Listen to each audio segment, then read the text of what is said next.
Hello there, welcome to this session, Gentle Breakthrough, how to embrace the modern leadership style in the new intuition age without feeling obediently invisible. But before we start, if we can just go through some quick housekeeping.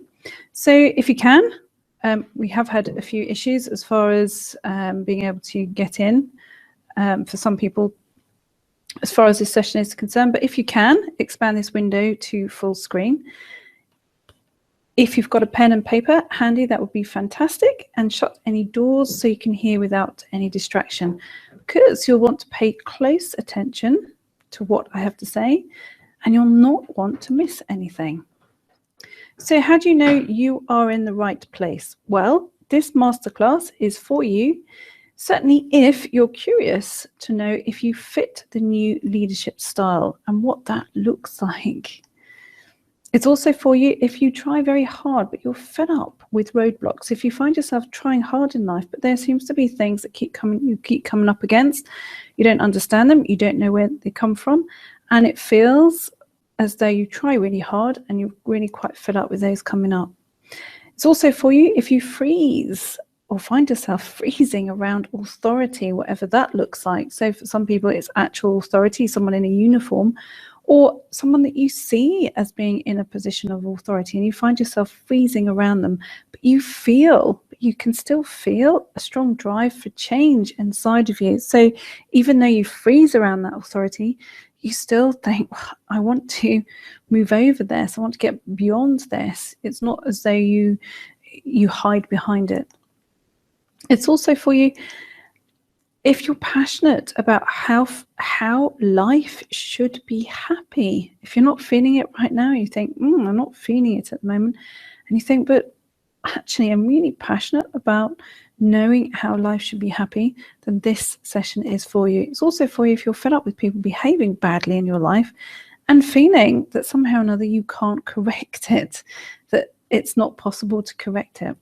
It's also for you if you want to do work that has meaning, purpose, and makes a difference, certainly for you in your life. Now, this masterclass is not for some people, okay? So it's not for you if you expect things to change without some input. Of course, in life, we would all like things to change or to be different from maybe something that we're currently experiencing. But if you expect things to change without some input, then this session is not for you. It's not for you if you do too many yes but no buts excuses. So all of those reasons or why you can or why you can't. So if you're told, well, do it this way, yes but no but. If there's too many of those, it's all understandable that some people do those in life, and we all have done that at some point. But if you do too many of them, this session is not for you. And it's not for you if you want everything to remain the same but be different. So you don't want anything in life to change, but at the same time you want everything to be different. We all have to work within elements of change, and especially within this subject area. And it's not for you if you have too much denial or you believe change is impossible. And if you have no intention of contributing in this world, and it's not for you, this session is not for you if you're unkind, overly cynical, or your idea of leadership is criticizing people. It may seem bizarre to you, but for some people that is how they look at things. So make sure you watch this masterclass to the end. Stay with me until the end, because you may not immediately like what I have to say in this session, but it will save you years of wondering where on earth you belong and what you're here for. Your purpose in life and what makes you happy, plus the area you'll want to step up in order to maximize your happiness. You'll want that, okay? So stay to the end for it. You also want to feel the power of living, not existence. And I'll show you what to do in order to get that. There's a big difference between living and existence. And you'll learn what the one thing is that stops your leadership path, stamps on your finances, it affects all areas of your life, and keeps you from that experience of every relationship being authentic. So today's agenda, what are we doing? I'll show you why it's a good thing you can't stop the robots, especially for intuitive sensitives. People are terrified of this change, and this change that is fast approaching in our lives. But I'll show you why it's a good thing for you as an intuitive sensitive that you can't stop them. I'll show you why numbing vulnerability is ruining your success. You may think, well, actually, I numb my senses as far as vulnerability is concerned because it's a way of emotionally protecting myself. But I'm going to show you exactly why it's ruining your success. And also show you why being hardwired for struggle makes you a new leader, how that operates in your life. I'll also show you why accessing your true expression protects future generations. And you think, well, how does that happen? Well, I will show you why accessing your true expression protects future generations, especially those of your closest, your nearest, your dearest, your children. And imagine how that will feel, okay? When you're not constantly worrying if you're doing the right thing. As an intuitive sensitive, we spend our whole time worrying if we're doing the right thing, okay? And how much less pressured that would feel. So just indulge me for a moment, or indulge yourself, and imagine how that will feel when you're not constantly worrying if you're doing the right thing in life, and how much less pressured that experience would feel. Now, the best part is you'll discover why it's essential you have the courage to relax into your imperfections without worrying that you're not enough. And of course, much more. As an intuitive sensitive, you've backed off from leadership because we've been taught, as an example, that we've been taught the 19th century rules of the industrialized era, okay, and how leadership works as far as that's concerned. We're not taught in our lives today in modern ways. We're taught actually from the perspective of 19th century rules. As you can imagine, that's well and truly out of date. That's fast becoming outdated. By the end of this presentation, you'll start to step with courage into who you are. Okay, I promise you, you're going to be pleased that you joined this presentation today. So before we begin, I always have a look at this because it's relevant, and it will be relevant as far as what we're looking into and what your experience of that is. So here's a little bit about me. Why do I give this to you? So that you can help see yourself and help identify with certain things. So here's a little bit about that before I go into it. So my courses, books and programs have helped thousands of intuitive sensitive people in 121 countries. I'm a published author. My books are printed in 5 languages. Now, in this session, we are looking partway up the consciousness line. Okay, so we are looking at this. Everything that I do is centered around the 7 levels of the consciousness line. Okay, so we are looking at that. We are looking at your process as far as that's concerned. We're looking at stage 3 around that. So we're looking at how some of these important connective factors operate within your life, especially around your ability to feel your leadership style. I host events in the UK and Ireland, both small ones and large ones. And of course, I'm blessed to work with lovely people who say lovely things. I've been sent hundreds and hundreds of documented stories of transformation.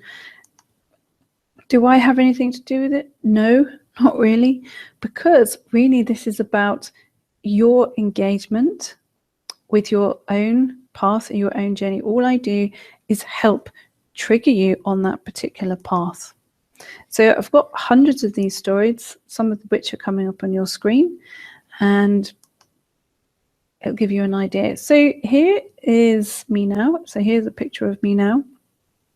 Now, obviously you can't see me for this session. Why? Because it's much easier for you to absorb the information I'm giving you, not being able to kind of see me. If you've got a screen to look at. So this is a picture in case you don't know who I am or what I look like. So why do I give you this particular picture? Well, leadership was easier for me with other people, as in other people in my life, not my direct life. Now, leading my family was really the really big one. It was the tough one. So this is why I'm showing you this picture, because in order to talk to you about what the new skills are, I have to be 100% truthful with you. Okay, what you see is what you get, and I have to be 100% truthful with you.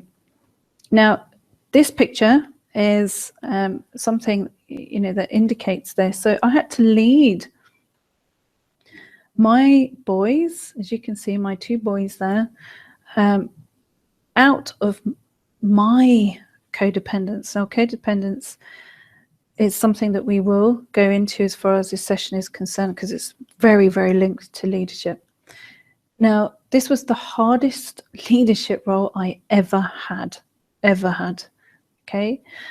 Why? Well, because my eldest son was, and it's unlikely that you know this, some of you may know this, but my eldest son was viciously assaulted by my father, my own parent, at my most vulnerable time in my life. As you can see that in this picture is my eldest son here and my youngest son.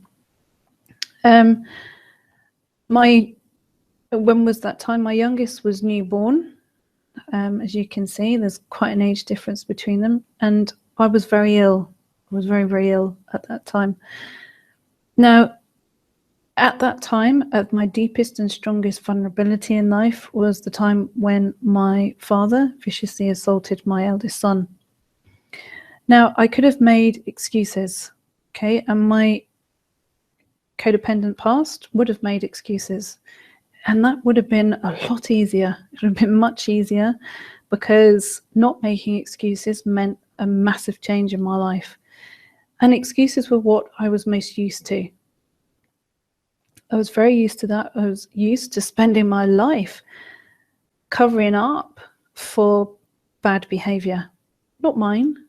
Well, I'm sure at times, you know, my own, but for bad behavior in my life. Now, I could have accepted the reason for the assault on my eldest child, and in many people's views, it's you know, how things are. It's what we expect. It's how things are. It's the way people are brought up in this world, and you know, and sometimes this kind of punishment is reasonable. You know, we can make all these excuses that we like, and the fact is, it wasn't reasonable in the slightest. And I chose, as I say, the hardest leadership role in my life was I chose to step up in this area and to face the biggest demon of my life, and actually what held me back the most. What was it? It was that search for approval. So I'll give you this story so that maybe you can, even before we even go into this session, you can start to see that I don't have things perfect, and I'm far from perfect. But sometimes in life, we're faced with challenges. You know, some areas we find easy in life, and some areas we find hard in life. And leadership is in different areas of our life. It's not only about, you know, leadership as in our purpose in life, but it's how we lead ourselves and how we lead ourselves moving forward. So imagine yourself, just give it a little go, because this is what I did at that particular time, 2 years from now. And perhaps your step up isn't such a big ask, but imagine what life you want 2 years from now. And I did that at that big moment of decision in my life. Okay, I imagine what life would be free of this kind of crazy obligation and mysterious conformity, even though I was scared. I will absolutely say to you, I had this kind of weird, mysterious desire to conform, which upon reflection now, free of that codependent behavior, doesn't make sense to me. But at the time, I found myself in that. And I did this very exercise right now that I'm showing you before we even begin, which is I imagined what life would be free of this crazy obligation and this mysterious conformity. So imagine what you would do with your transformation point. Just for a minute, indulge yourself. What is your transformation point? You're here on this session for a reason. You want to understand what the new leadership role entails. So indulge yourself as to what your transformation point looks like. Okay, 2 years from now, what do you want different from how things are right at this moment? Okay, just indulge yourself. Even if you want to, type it in. Type in what it is. Type in what you want to share.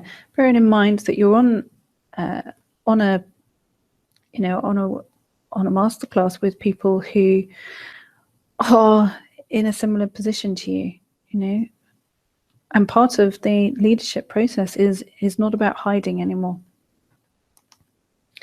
And whilst you do that, consider if you've ever really felt this way. Okay, you want to know where you fit in, where you belong, because you feel you've turned up in the wrong classroom in life. I certainly have felt that. Consider that. You want to know where you fit in, where you belong, because you feel you've turned up in the wrong classroom in life. Do you feel that sometimes that you're super confident and ready for anything? Ready for anything. You're off, you're ready for anything. But to then feel, in order to be you, there is one more qualification to get. We've all done that. One more thing that we have to learn, one more qualification to get before you have permission or you feel in order that you can be you. Or that you felt you're nervous at the mention of leadership. Because your shout, whatever your shout has previously been ignored and somehow invisible. Or you wonder if it's normal to be that exhausted dealing with human politics. Other people don't seem to be exhausted by it, but you wonder if it's normal to be that exhausted by that people's politics, human politics, or dealing with difficult individuals. And that you struggle to go forwards. You feel that you're trudging through something gloopy, but you can't go back. That there's a feeling that you can't, too much kind of thing. You know too much about your life, yourself, and what you want moving forward, but it feels gloopy trying to get there, but you can't go back. And you're fed up with worrying if your way of doing things will be acceptable. Certainly know that I experienced that, became fed up with worrying if my way of doing things will actually be acceptable, and if your way of doing things will be acceptable.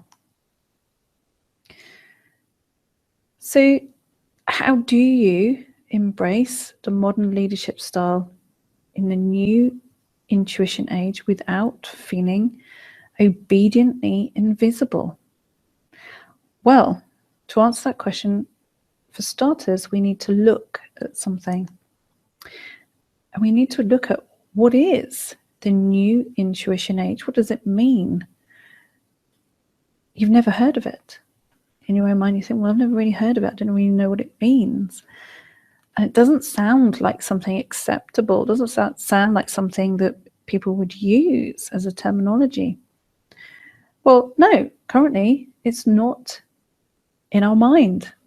Currently it's not fully in our mind. It's not something that's right out there. But as you know, when you start to look at things as an intuitive sensitive, you're ahead of a curve. You have an opportunity ahead of what everyone else has in ways and means of catching up.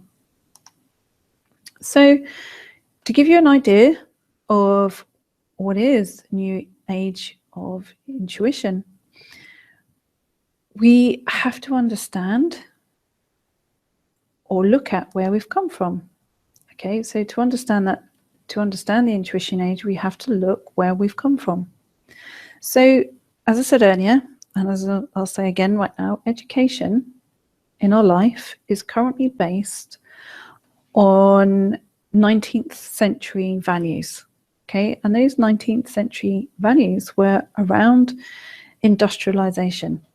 Okay, and were built on the requirements of that time.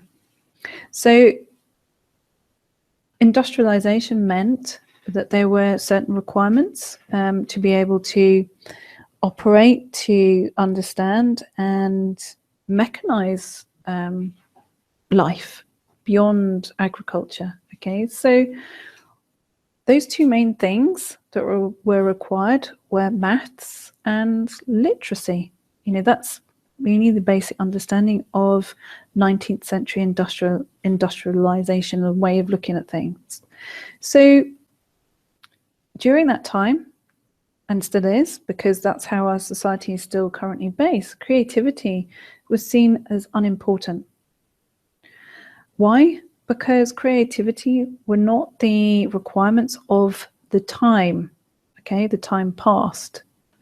So when we think about creativity, what do we think? Well, normally when you think about creativity, you think about drawing and painting and things like that. But what is creativity? Well, in the eyes of Sir Ken Robinson, he is very much into understanding creativity and education, his view of it is creativity is original ideas that have value. Okay, now education was about the needs of the industrialized system, and that is what it was based on. Okay, so the education system is designed currently on that framework. Now, often as an intuitive sensitive, it doesn't quite match with the values of who we are, but we think that we're pushing against something. What I'm telling you is that's because it's based on an old system. Okay, so even now the education system is designed currently for access to university and not much else. If you think about a lot of the things that you learnt at school, how have you used those in your life? It's not based in life, and certainly as time has moved forward, that relevance has changed. It's changed considerably. Now, I'm going to be quite clear with you. You need to catch up. Okay, you need to catch up with what is now the requirements. Okay, because all of a sudden things will absolutely snowball. Okay, they will absolutely snowball. Why? Well, if you look at it this way, okay, so we've moved from the base mentality. So as far as we'll look at this as far as the energy system is concerned, so we've moved from the base mentality, okay, which was around the agricultural age. So what was that? It was simply about survival. Okay, the agricultural age was about providing food, about providing ways and means to do that, working the land, a necessity. And that was about survival. Now, it's not something we have to worry about because we nip down the supermarket. And all societies that offer some aspect of care, welfare, at some level or another, basic, very, very basic requirements of survival requirements are provided for. We all are lucky enough to be able to eat, pretty much, at at some, at some level or another as a basic requirement. So we've moved through the base energy, okay, which was simply about survival. Then we moved into the sacral energy, okay, which was very much about the industrial age. So it's the beginning of creating things. Not the beginning of creativity, but certainly the beginning of creating things. You can even say it's the beginning of consuming things because there was more access to things. The industrial age meant that we had access to mass production, okay? So the industrial age, based around the sacral, was another version of physical labor. Now we're moving in to a time where physical labor is again replaced, okay? But this is in a much stronger way, in a place where we almost become something, or in some areas, irrelevant, heaven forbid. Now, through the rest of the system, okay, so the rest of the energy system we've passed through, so we've passed through the rest of the system, and that's about development, okay? That's about our emotional development. So as an example, the solar plexus is about moving beyond fear. The heart center is about identifying your life passion and your creativity. So really the group consciousness, the human consciousness, is really about having moved through the base, having moved through the sacral area, so moved through agricultural age, industrial age, and then it's become kind of a sort of a floating choice between the solar plexus, so moving beyond fear. It's not a mass consciousness thing that's really happened. The heart, in terms of identifying a life passion and accessing the frequency of creativity. And then into the third eye, which is intuition, and now around innovation and speed, okay, things moving fast. So what's really happened is, or what is happening, what's in the process of happening, is we're being snapped forward very, very fast through all the different other layers, which previously it's taken, hundreds of thousands of years to pass through those other frequencies. So, the base and the sacral. All of a sudden, everything has been propelled at lightning speed forward. Okay, so human beings actually have to keep up or even catch up, because what's fast approaching is that the old machine revolutions of things like the mechanization of agriculture and the industrial revolution will soon become obsolete. Okay, anything that happens currently in a linear fashion will become automated. I'll explain that in a moment as to what that means. So what you'll start to see is our current model of education will go with it. So that 19th century model of education, which has become the staple of our mentality through hundreds of years, will soon become obsolete. Okay, and you'll start to see that going with it. As an example, a recent study by Oxford University and Deloitte estimate that better machines and faster computers could or even will replace more than a third of the current occupations. Okay, and that's not within a long period of time. The estimation is within 2 decades. That could even be sooner. Okay, because the development of automation is becoming very strong, very fast, and it is a thing that big organizations are heavily focused on.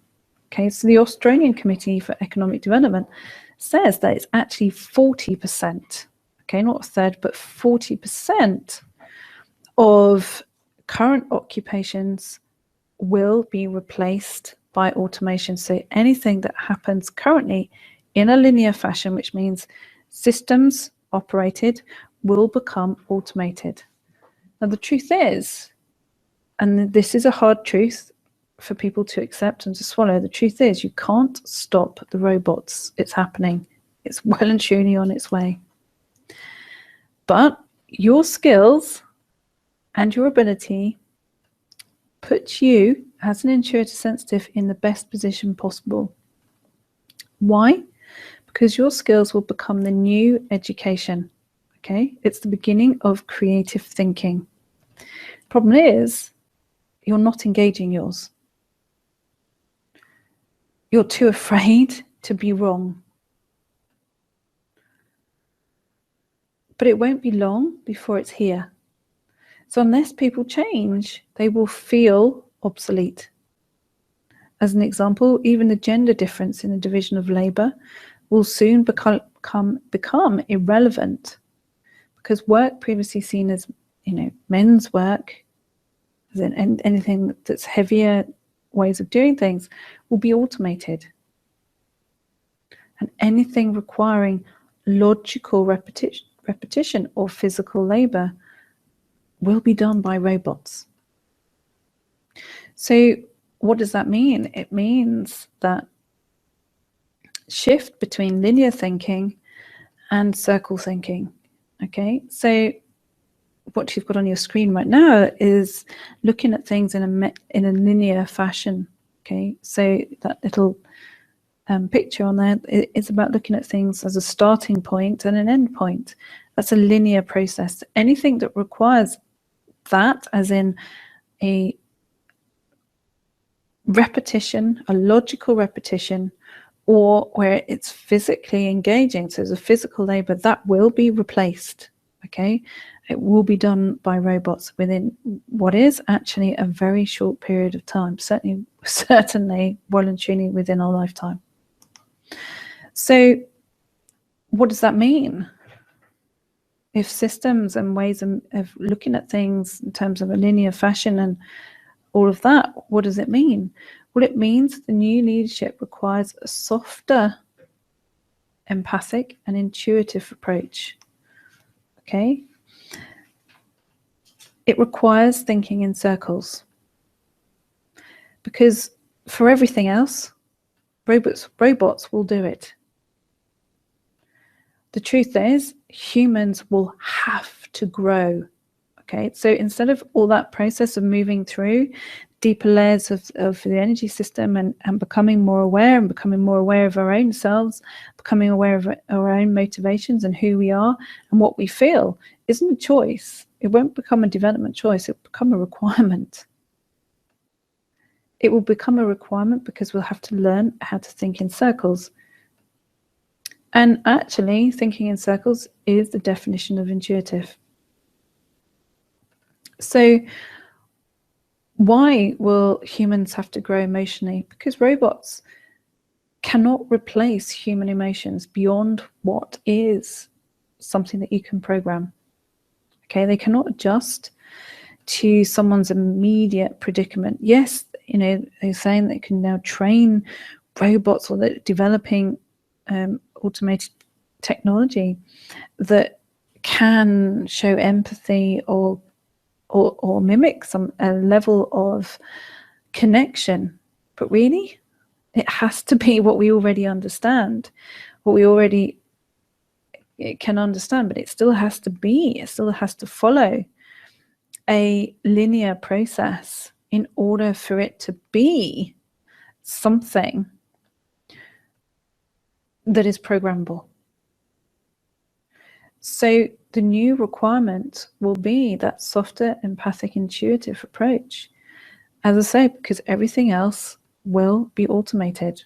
Robots will do it. Even if you look at a lot of the technology in Singapore that's already being developed, they look like humans.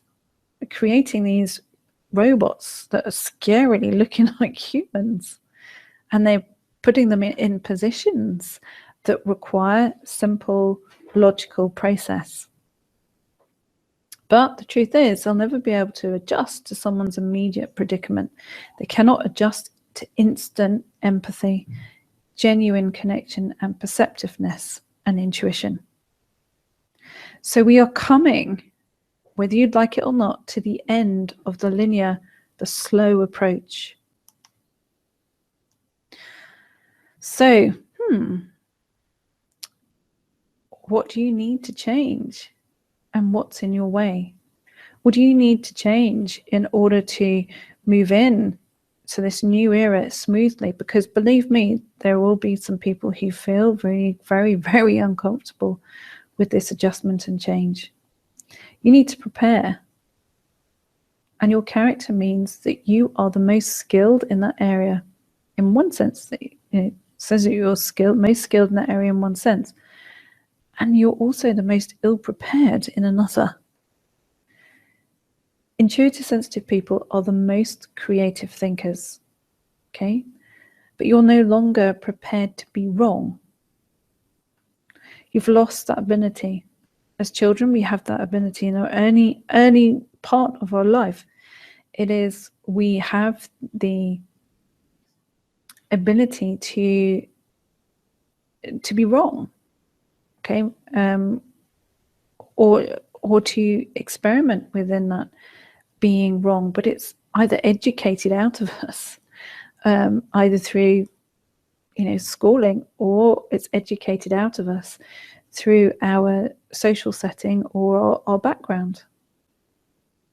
So we are, as intuitive sensors, the most creative thinkers, but you're also no longer prepared to be wrong. Okay, you're obsessed pretty much with certainty. You will find that you're pretty much obsessed with that. I need certainty. And the truth is, if you're not prepared to be wrong or get it wrong in life, you'll be stuck. And if you feel stuck in your life right now, it's because you're terrified of getting it wrong. And whilst you're terrified of getting it wrong, you'll never come up with something new. And new means either, creating something, or new means actually adjusting something significant into your life. Okay? So type in, let me know if this makes sense to you. Okay? And type in where you are in the world. Okay? Where you are, where you live. Because, maybe your perception on this is different in certain areas and where you come from, where you live. And maybe you can share that with other people who are on this session. Maybe you have a different perspective on that. What I say isn't the way, but it will make sense to you if it resonates with you. Okay? So tip number 1 for embracing the modern leadership style in the intuition age. What is it? What is my first tip as far as that's concerned? Well, this is it. Okay? Have the courage to be imperfect. What will thrive in the new era is what makes us human, okay? What makes us intrinsically human. What makes us separated from robots and artificial intelligence. And that is the story of human connection. Connection is what gives us purpose and meaning in life. It's not money. It's not, obviously money helps, but it's not your true meaning. It's not about having this or having that. I'll be happy when I have this or I've done that. It is actually the story of human connection. Connection is what gives us purpose and meaning in life. And certainly as an intuitive sensitive, you're even more wired for it than the average human being. Those who have the courage for it will work in the new era. Okay? See, those who have the courage to allow that story of human connection to develop, and what separates us from robots and artificial intelligence, will thrive in the new era. So the first thing is start to have the courage to be imperfect. So how do you have the courage to be imperfect when your world is geared towards perfection? How do you have that when your world is completely geared towards that you have to be perfect, that maybe you've been taught that you have to be perfect, that somehow or another imperfection was ugly, shameful, terrible, awful thing to be? So how do you have the courage to be imperfect when your world is geared towards perfection? You accept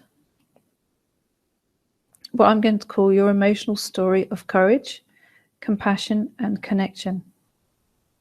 You accept what your emotional story is of courage, compassion, and connection. And we all have one. No one is devoid of this, and we certainly all have one as an intuitive sensitive.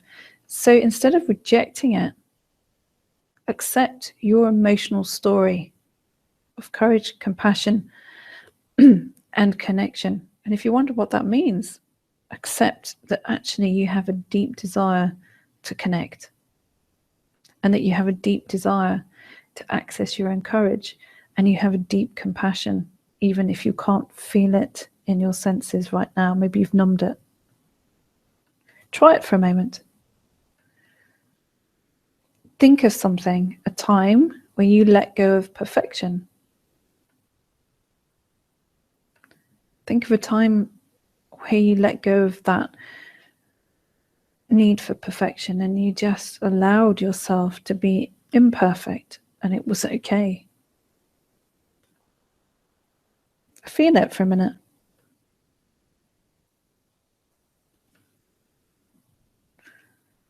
And remember that we were all born hardwired for struggle.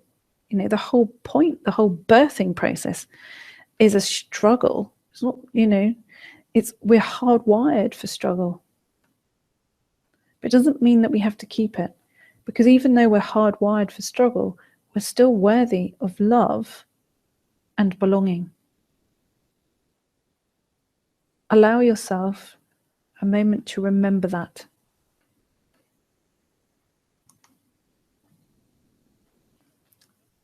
And so begin to indulge yourself. Or if you won't indulge yourself, indulge me for a minute. Imagine what that looks like to you.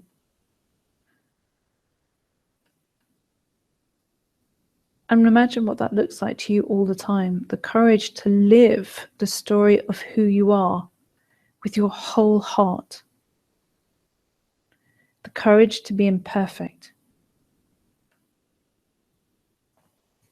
And what would be different in your life.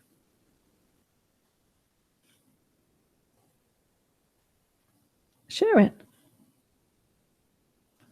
Type it in. This is about you no longer feeling shame for the courage to live your story of who you are as your whole heart. And that courage to be imperfect. What will be different in your life? And I can honestly say, you know, in my own experience, that day where I made that decision, you know, that was my big tough decision. In other areas of my life, I found leadership easy, but in that one, in terms of my family, I found that very, very hard because it was different to what I was used to. But I took that day as to be the courage to live the story of who I am with my whole heart, even though it scared the living daylights out of me. And I thought then, right then, I am imperfect. And what does it matter? Let yourself indulge that for a moment. What does that mean?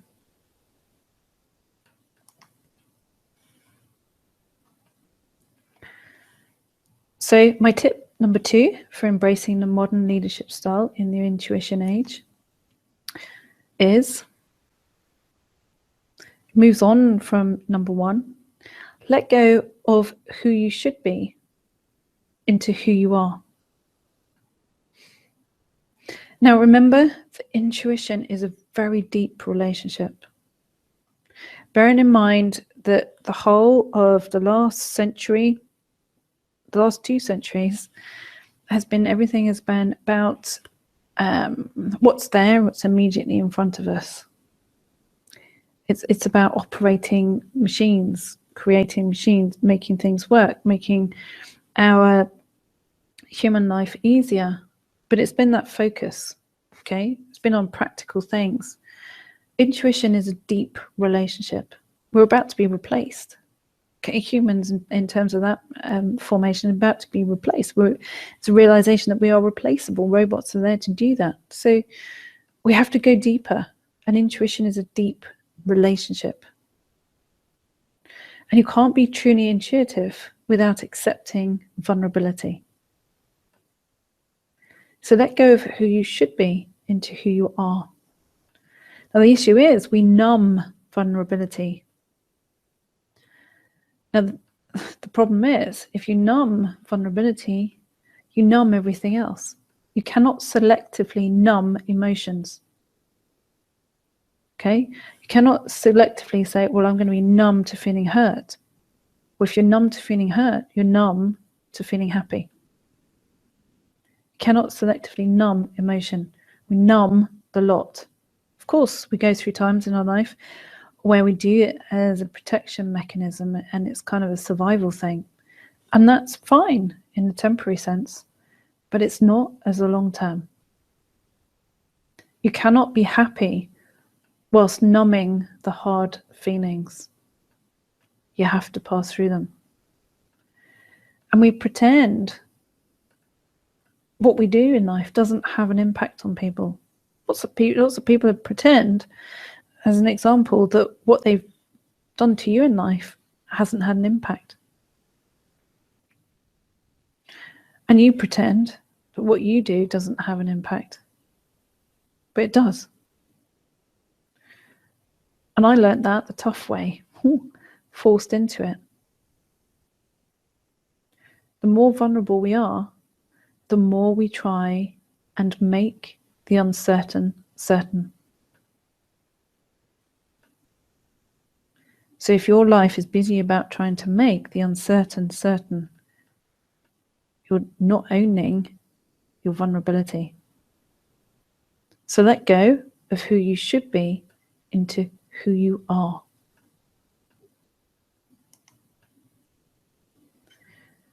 How do you do that? Well, where in your life are you hiding? Feel for a moment. Feel your nervous system talking to you. What is it saying about you hiding? Trying to numb out your vulnerability. Probably right at this moment you're trying to prepare to duck out and disappear and say, oh God, this is too uncomfortable. Heidi, I don't think I really want to listen any further. Well, you do, because believe me, now is the time to start feeling, because time is running out. Time is running out of where places to hide. It's all catching up. Because the mass consciousness, the mass change that is upon us will mean that it has to happen. Something has to separate us from technology. So feel for a moment what your nervous system is talking to you about. What's it saying about you hiding? What you're trying to numb out? Where in your life you're numbing out your vulnerability? And how it says perhaps that it's dangerous to feel.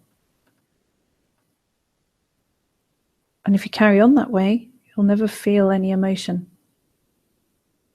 And you'll certainly avoid your leadership path. New leadership is not about suppressing.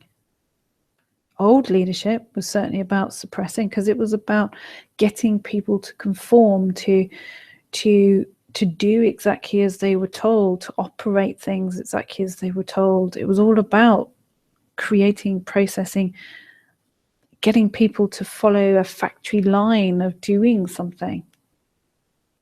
Mentally, even not literally. But that's changing. So new leadership is not about suppressing. You'll start to see that in life and in your work. Companies that suppress will fail. And individuals who suppress will never make it in self-employment. And I will say that, I'll stick to that very, very, very clearly.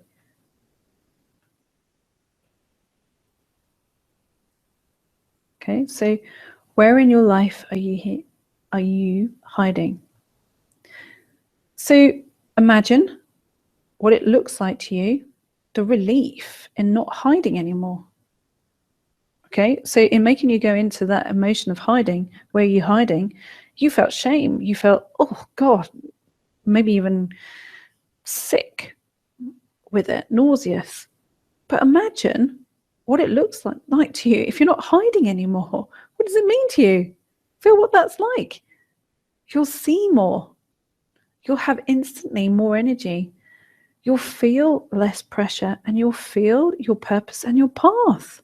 Let yourself feel it for a minute. What is it? Imagine the relief of not hiding anymore. What I just took you through was the experience of shame into then imagine what it is right now of not feeling that there's any hiding. What a relief. And how it changes the feel of who you are, your energy. You have more energy. And you can feel, when people ask me all the time, what's my purpose? What's my purpose? Well, if you're not hiding anymore, you'll feel your purpose and your path. It just comes at you. So what is the relief in not hiding anymore? Imagine what that looks like. Type it in. Talk to us. Talk to everyone. Share. Because your idea will inspire somebody else's. So tip number 3 for embracing the modern leadership style in the intuition age. What is it? Now, this is the biggie. Okay. Discharge your disease. And I'm saying that disease of codependence. We're so used to codependence in our society, we've started to believe it's functional. The truth is, if you don't move it, you'll infect your life. Not impact, infect. If you don't move it, you'll infect your life. You'll infect your children. That sounds tough, but it's true, as I was on danger of doing. You'll never access purpose. Again, something that I was in danger of doing. I had a choice. I either really went for it, even though I was really scared, or I slunk back from who I am.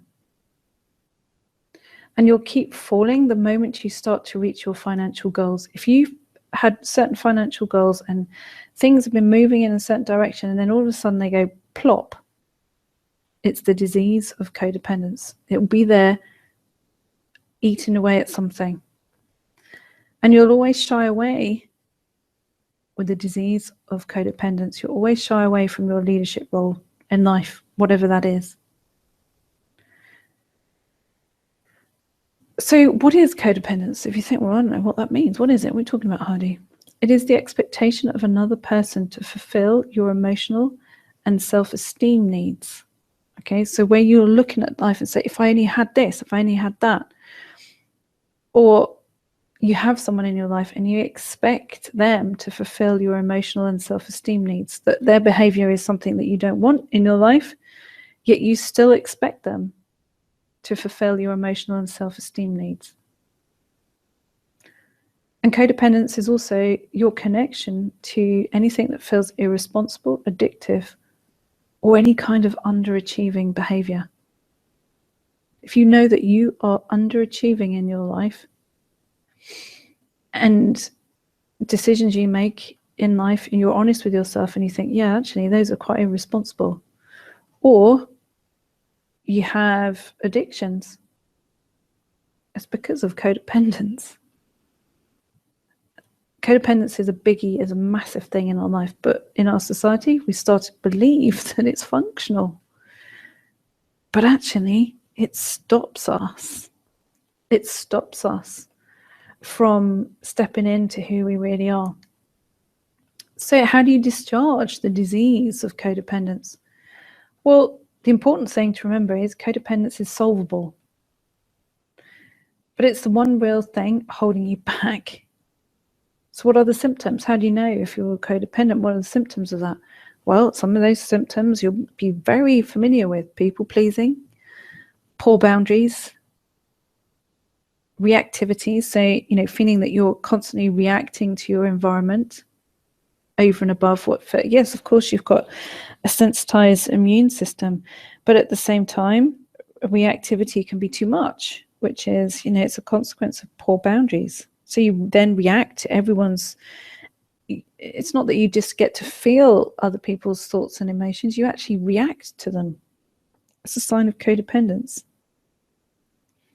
And if you disagree, or if someone disagrees with you,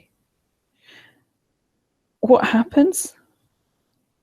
You either believe it, what they're saying. So if they say, well, you're this and you're that, you either then automatically believe it, or you become defensive.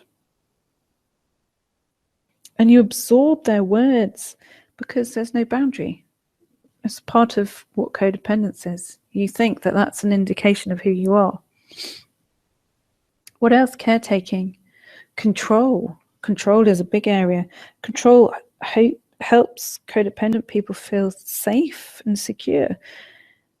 But control limits your ability to take risks. Or even show your feelings.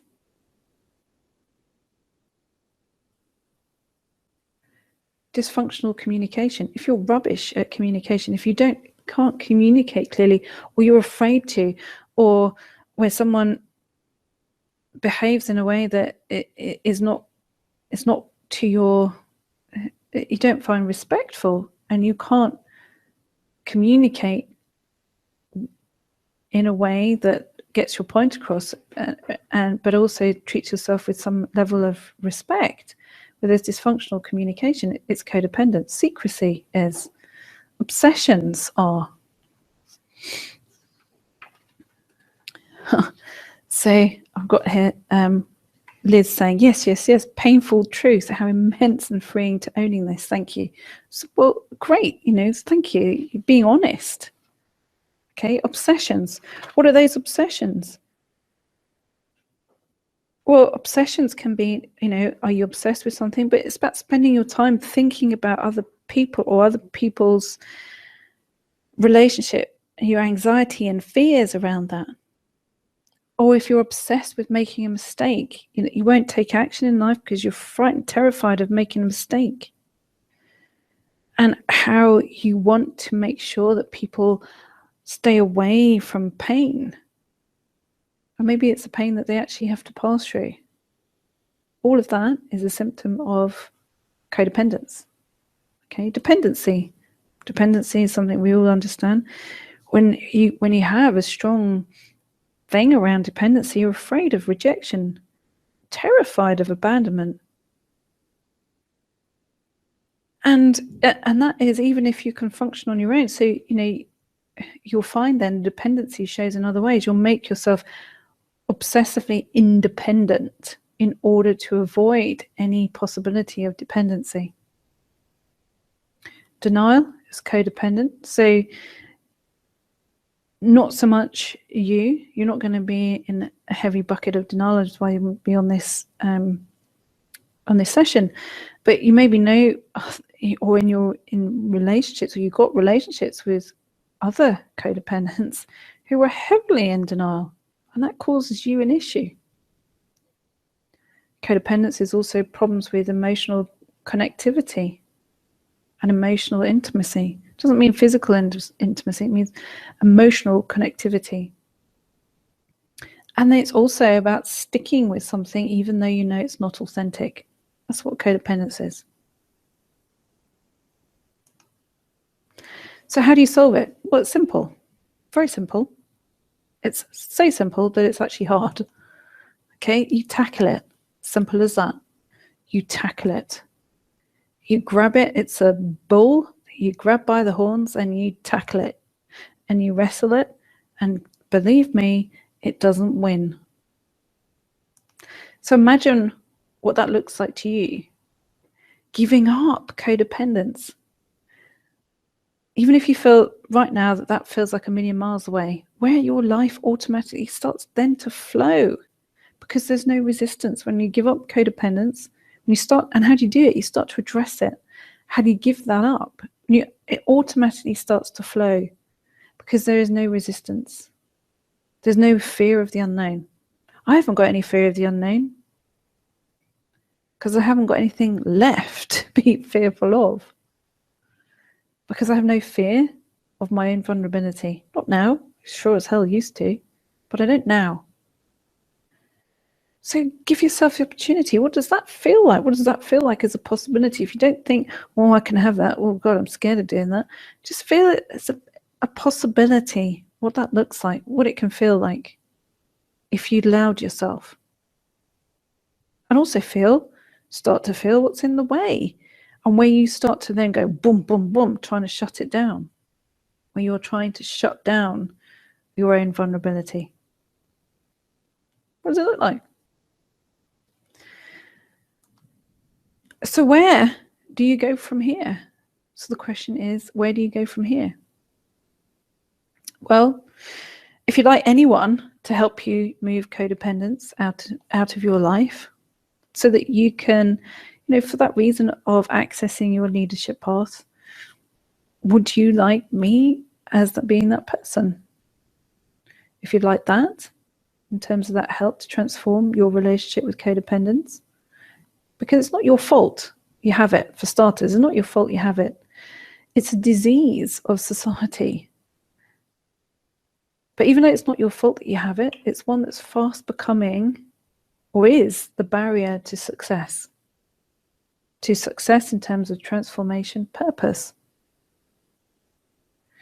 And it's also, as I found out, the hard way of really having to have it smacked in my face quite strongly, even though my own foundation was full of it. I thought it was private to me. I thought it was only me that had to look after that secret. What I found out the hard way, it was infecting my children. And it will be infecting yours, even if you're trying to keep that energy private. So at this point, you have two options as far as that's concerned. It might be of interest to you. The first one is you can go it alone, and you can spend a lot of time trial and error. Now, I'm sure, and I'm going to say this quite clearly, that you have found a lot of value inside this presentation. If you're still listening to me, you've had value as far as this is concerned, because you feel that it's made sense to you. I don't say that everything I say is the right way. I say it's a way, and it's certainly a way that is truthful and has made a difference. So you may also feel right now that your head is whirring with all the things you could have done wrong in your life. I've pointed some things out, and your head's going, oh my God, I've done this wrong, I've done that wrong. Oh God, I've just had this big realization. What am I going to do? Of course, you can have all that whirring around, all the things that you've done wrong in your life. And you'll have that temptation then to deny it by shutting it down, because it's it feels painful to acknowledge some of those things. And you can shut it down, you can numb it out, which is totally, completely understandable. It's something that we've all done. But it's not why you're here. So you can either go it alone and do what I did, go through a lot of trouble spots, and maybe you feel that those trouble spots are things that you have to go through. You can go through that feeling of feeling lost and alone, and I wouldn't wish that on anybody. And in the end, feeling forced, because for me, I had no other choice. Okay, I had no choice, because there was no one in my world giving me this information that I'm giving you now. Okay, or you can take the second choice. You can learn from somebody who's made that transformation. And I'm going to be completely honest with you. I would say I've made that transformation. And as you know, I'm not an observer of life. You can see for yourself. Whatever I show you, whatever I work with as far as you're concerned, I've made that transformation. It's not a theory. I've done it. And by no means am I perfect. And I'm very happy being imperfect. But I get to do every day what I do best. And I enjoy my work. And codependence for me was the disease of the past. And all the aspects of life that I give advice on as an intuitive sensitive is because I've done it. It's not an observation, it's lived. And that transformation did not come naturally. It doesn't just happen. I decided I wanted it. I wanted to go for it. And my life values of who I actually am. So if you go for option 2, deciding to work with me, you can expect, and I will say this, to find what's tough easy. Okay? Why? Why can I say that? Because I've done all the hard bit. I've done all the experience as far as that's concerned. And for starters, you have someone to connect with, someone who gets what your position is. So deciding to work with me, here is what you get. This is the course, Sledgehammered Codependence, Overcoming the Martyr, Approval Seeker, and Dog's Body Within. We've all got one. So here's what you'll gain from working with me. So it's 3 modules, each taking you through the necessary step to move through codependence to the experience of the true self. Without understanding your history of codependence, you'll drift. Okay, you'll just drift. You'll find yourself slipping back at the moment of transformation. Guilty, I've done that. So I know what that means. And you'll see who is dear to you. Okay, and again, in my own experience, who was dear to me, which was my own child starting to repeat patterns and you could say mistakes or my experiences of my early life. And I wanted to put stop to that. So each module, what does it have? It has video coaching. What's the benefit of that? It's easy to digest and very easy to track your progress. Very, very clear, very easy. You also get an exercise, 1 per module. Why? Why would you want to do that? Well, the benefit of that is then you can apply what you've learned. So the videos trigger your thoughts. The exercise to help you pull on those threads, and it helps you also lift from your inner world some of those pressures, because you then get to understand them through very simple exercises. They take you 5 minutes or so to do. And then the meditations, there's 1 per module, allow you to implement. I do the work for you as far as those meditations are concerned.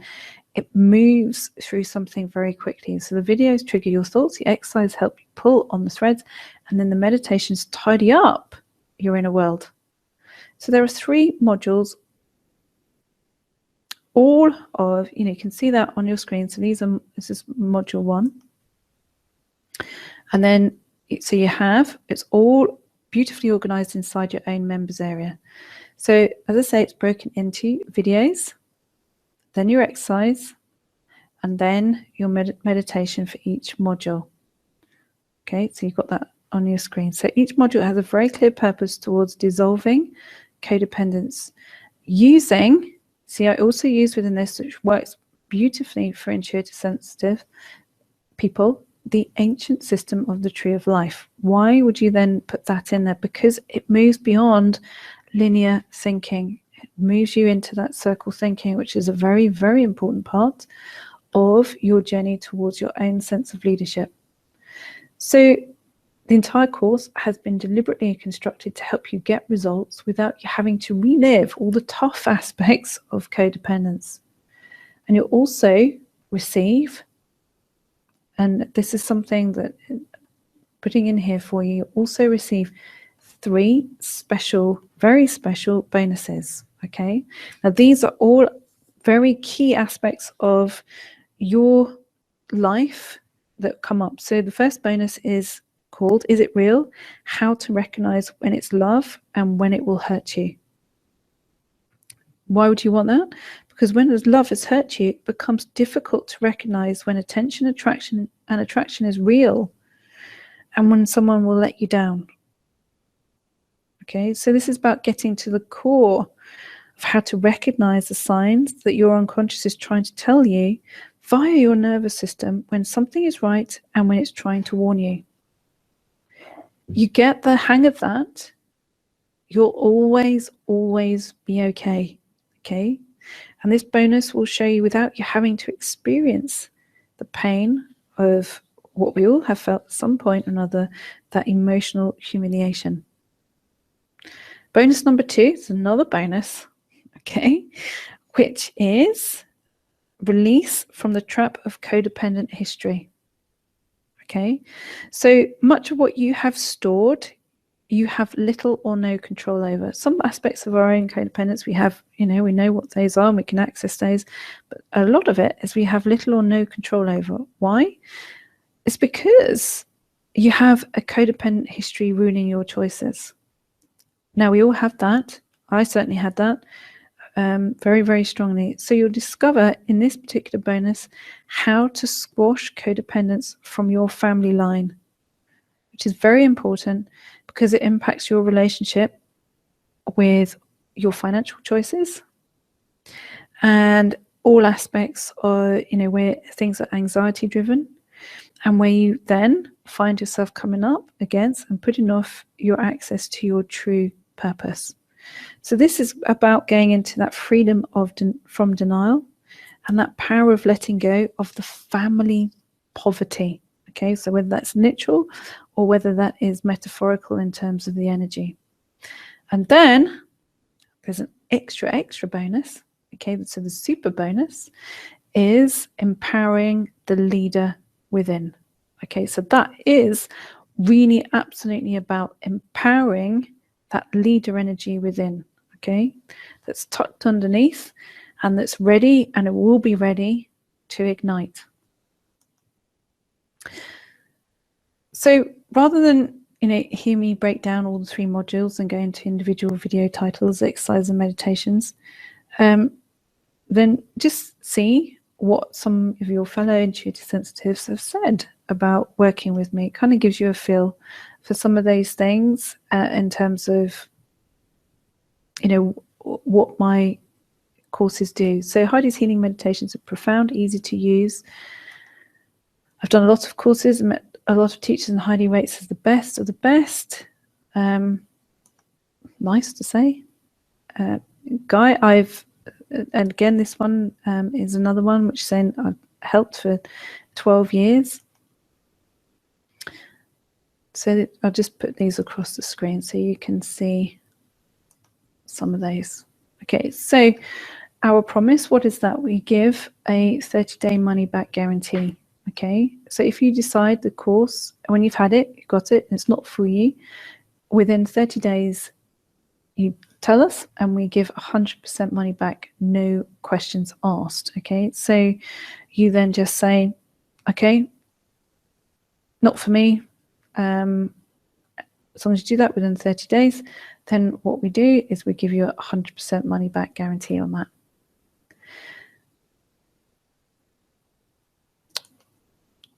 Now, you could say, well, Heidi, actually, I want to talk to you personally about some of my things that are going on in my life.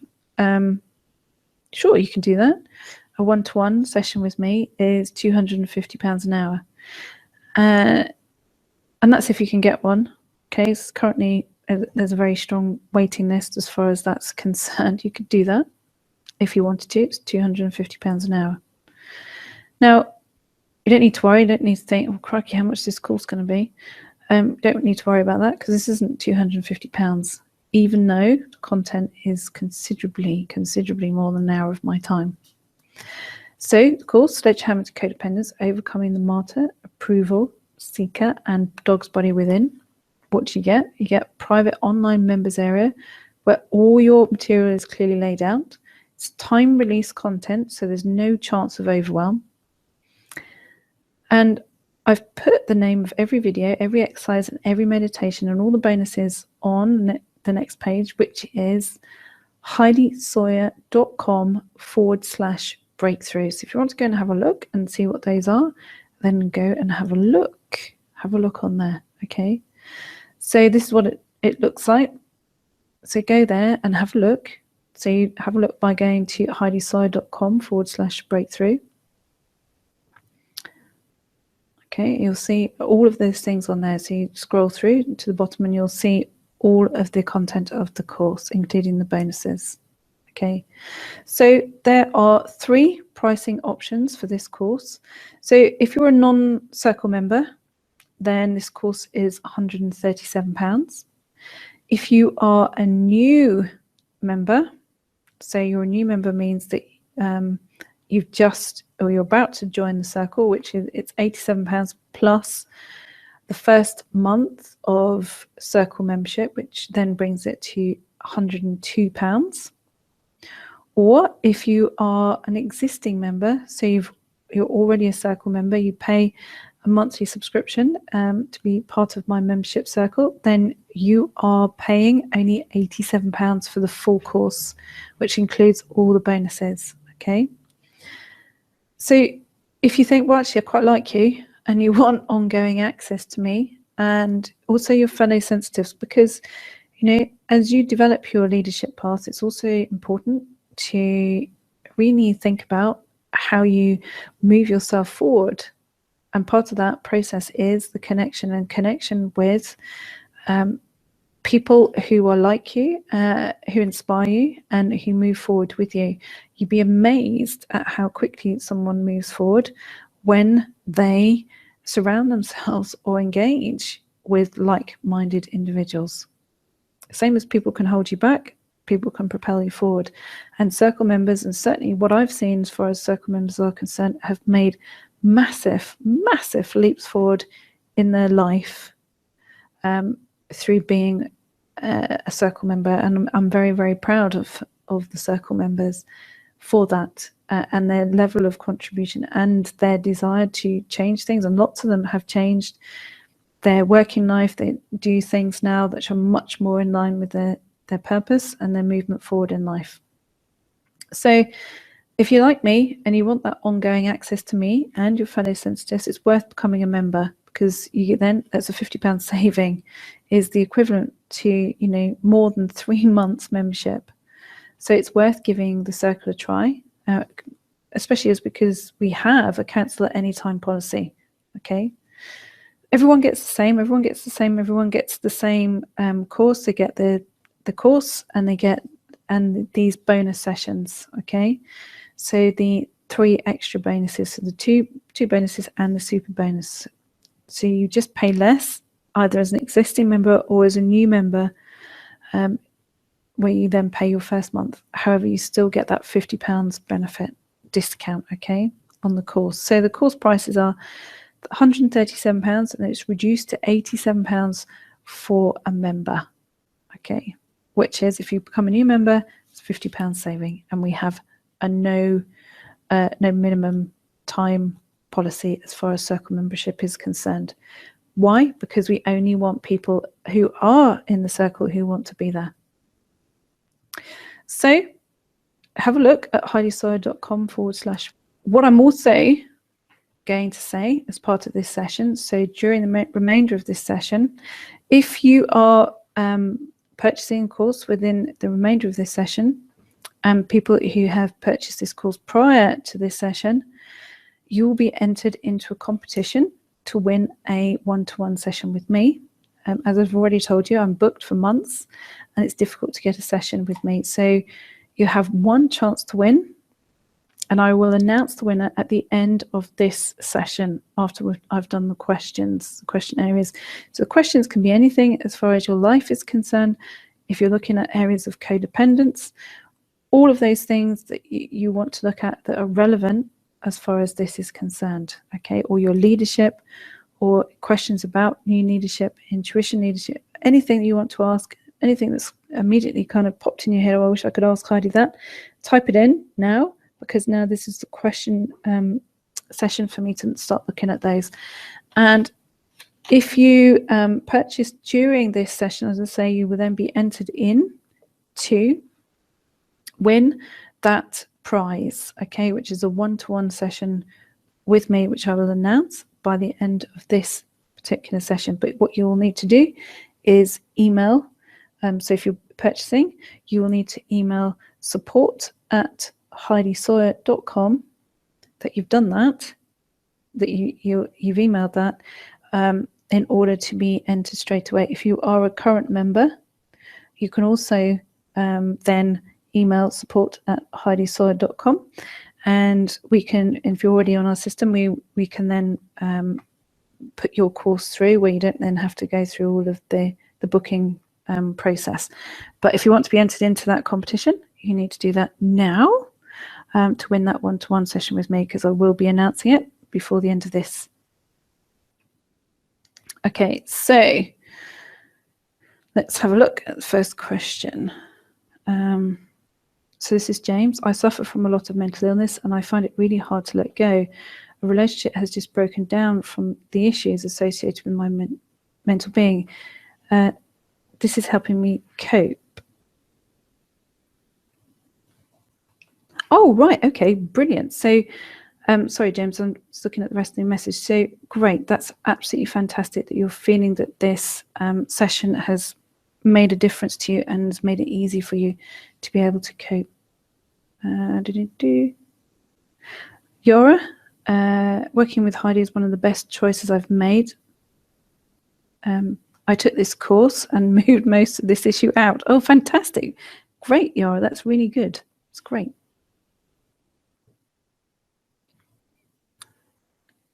Okay, put some questions in. Don't be shy.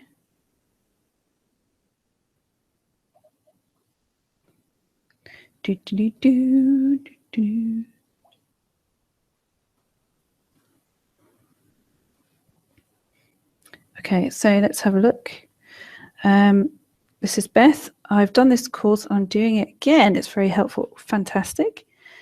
Tara did the course. Absolutely amazing as always. Oh, fantastic. So there's lots of you that have done it. I did module 1 today and I understand it much better than last year. Okay, so some people have done this previously. Okay, put your questions in. Ask me about your life, what it is that you want me to have a look at. If you've got any questions on certain areas that have come up for you.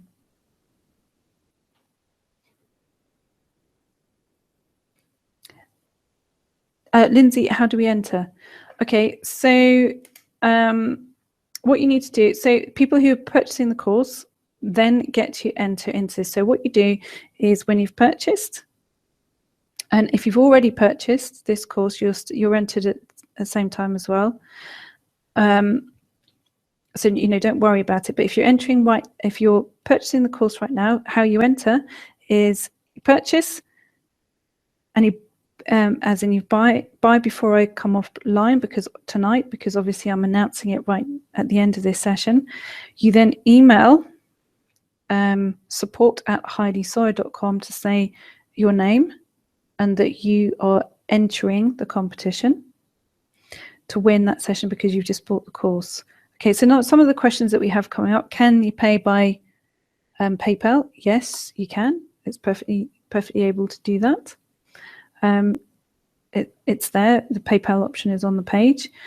If you are an existing member and you want to buy it, yes, you can by just emailing using the auto buy button. Okay. Right, so Jane is saying, will the little nagging voice of codependence stay even if we get stronger and more interdependent? Really good, interesting question, Jane. So, you know, the whole point of resolving the codependent scenario is to feel them more interdependent. Does that codependent voice stay within? Well, in terms of my own life experience, I would say that to start with, the codependent voice will quieten considerably, because then you're given options and you're given choice. Whilst it's still screaming at you and it's very, very strong, it's difficult to make any other choices in life. As soon as it becomes quieter, you have instant access to choice. And then when it becomes silent, it's gone. Okay, so if you look at it that way. Tink, have just left an abusive relationship, so I wonder if it would be helpful for me. Of course, absolutely, it would be extremely helpful for you. Why? Because it's start to help giving your self-esteem back.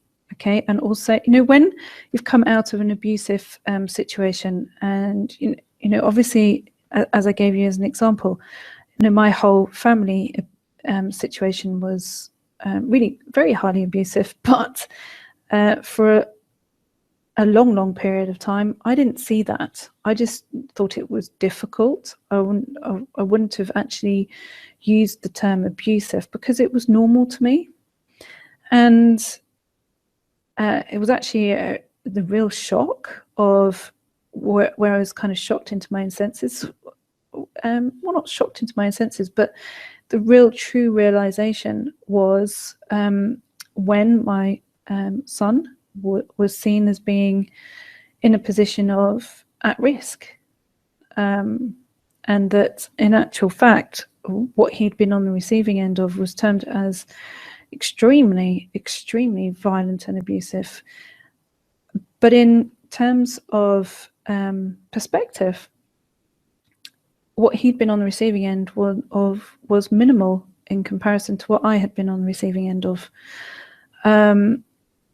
And so often we don't have perspective on things until something gives us that. And certainly in terms of looking at how do you recover from an abusive relationship, an abusive situation, absolutely, I would say looking at resolving and becoming at peace with the energy of codependence means that you get to recover a lot quicker than it would do to take the long route. And okay, Debbie saying leadership, people don't even let me finish sentences. Had a whole weekend of people just talking over me, ignoring me. I wanted to say something, but it would have come out angry. Absolutely, Debbie, that's a very strong sign of codependence, okay? And that will be because of a history, that will be a history dynamic, that will be you've been shouted down in other areas of your life, earlier in your life, and so you'll find yourself around codependent scenarios where people then behave where they think it's okay to shout you down, and therefore you can't feel your own sense of leadership. Now, leadership is also about your own leadership, how you lead yourself. And this is one of the most important areas, and it's the area that you have to address first, in my opinion and in my view. Because once you are able to lead yourself, you'll feel very comfortable within the new era of where we're at and what's developing very, very quickly. So yeah, absolutely, I would say that is something that shows up. Okay, so Monique, Heidi, do you think codependency is holding me back from moving forward on starting my own business? Completely, absolutely. I'm always doing courses. I want to do more. I think I don't know enough or have enough experience. Completely, Monique, is a very, very much because it's about that avoiding risk. You know, when you're carrying codependency, you avoid risk. You'll do anything to avoid risk, and part of that is to do more courses because you don't think that you're good enough. You think that somehow or another I'm not enough, and it's all a symptom of codependence. How do I know if I'm codependent? Well, everything to do with what I mentioned, which is if you've got the symptoms of codependency is low self-esteem, people-pleasing, poor boundaries, reactivity. So you, as a consequence of poor boundaries, which means that you react to everyone's thoughts and feelings. Doesn't mean to say it's beyond you feeling everybody else's thoughts and feelings, which you do as a sensitive. It means that you react to them. You react strongly to them. If someone is unkind to you or says something, you automatically either believe them.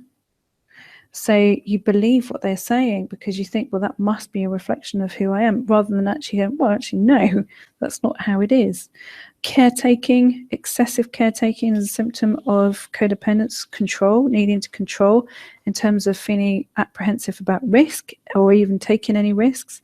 So, you know, as Monique gave that example, which is not entering that workspace of what you want to be able to do or what you want to do, is a fear of taking that risk and a fear of making a mistake, getting it wrong.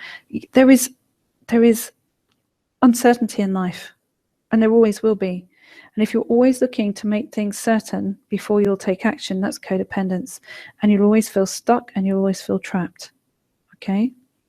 So we've got 5 more minutes of questions. So if you are listening live now and you have bought previously or you bought tonight, you have 5 minutes to email support@heidisawyer.com. I will then pick one name before we finish right now from those who email in the next 5 minutes. Okay, so if you're intending to buy and you want to enter this competition, you need to do it now. You've got 5 minutes. Okay, so I'm going to do some more questions. So this is Maria. Hi Heidi, this is one course I've avoided even though I get really mad at not being seen or heard. I know from your other courses that hiding has been a coping mechanism. I'm worried I may have passed it on to one of my children. Yeah, unfortunately, Maria, we do that. We do infect, and I'm sorry to be quite so honest, but we do infect our children with our own codependent behavior, but it is solvable. One of the major things to remember here is codependency is solvable. It's not something that you're stuck with forever. It is solvable, and absolutely we can make different choices and different ways of communicating. To give you an example, with my son, my oldest son, I gave you that as an example where I did definitely infect him with my codependent past. His behavior or his sense of self was a lot different to my youngest son's sense of self, who was a lot more confident. But in me resolving my own codependent behavior or my own codependence means that my eldest son is now equal to my youngest son in terms of self-esteem and the way he looks at things. And in actual fact, a friend of mine said the other day that they thought that my sons were the most pleasant, engaging, respectful, and knowing their own mind children that she'd ever come across, which was making me all emotional because that was not how it used to be. So Maria, fear not. You can absolutely solve that. And yes, facing codependence, looking at it, moving through it is scary. But actually the thought of it is a lot more scary than actually engaging with it. So do it, Maria. Do it. Give yourself that opportunity. Because it's scary, but the fear is greater than the actual process of doing it. So once you really move in to that space of solving that within yourself, you'll be amazed at the power of those results. Okay. So Tara, I wonder sometimes whether a relationship can be seen as not supportive, and even if I better to leave it but stay for the challenge to overcome fears, fight my shock, anxiety feelings to become immune. Am I violating my own authentic, sensitive reaction? Well, Tara, you can look at it 2 ways. You can look at it as from the basis of mastering your environment. And I'm absolutely someone who looks at things in terms of mastering your environment before you change it. Because yes, sure, you can go from the frying pan into the fire. But at the same time, if that environment becomes so toxic that you can't breathe, is it therefore then mastering your environment? Or are you then in a position of, exactly as you say, violating your own authentic sensitive reaction? Well, you're not going to know unless you tackle that area of codependence. Because when you tackle that area of codependence, you then know exactly where you're at and what your truth is. And then decisions become instantly more accessible because you know who you are and you know what position you are acting from. You know then. But whilst you are running codependent patterns, you've got no idea, absolutely no idea what you did is that you really feel. But if you're suffocating within a toxic environment, it's time to really question. And I would say absolutely to tackle that area. Okay, so time is up. So what we're doing now is looking for our winner. So just bear with me a moment. Let's have a look at who our winner is. Oh, brilliant. Tink is saying, thank you for your answer, Heidi. I've just signed up and I'm shaking because I feel so weird spending money on myself. Oh, that's really sweet. Tink, because that's another sign of codependence. We feel so guilty for actually doing something for ourselves. We feel incredibly guilty, and then we have to go through this whole justification process. Well done, because that's your first step. And I'm going to get all emotional because that's, that's worth it just for you. This whole session has been worth it just for you. I'm going to get all emotional because I can feel, what difference making that choice will make for you. I do this stuff because I enjoy it. I enjoy the connection. Of course I do. It's part of humanness. And yes, without doubt, I like to give what I never received. And I will completely and utterly be honest as far as that's concerned. And do you know what? That feels like it's the right thing. And what I'm saying to you is, as you get to be able to step out of the codependent stuff, you get to feel really clearly what is right, what feels fair, what is fair, and what is fair in your life.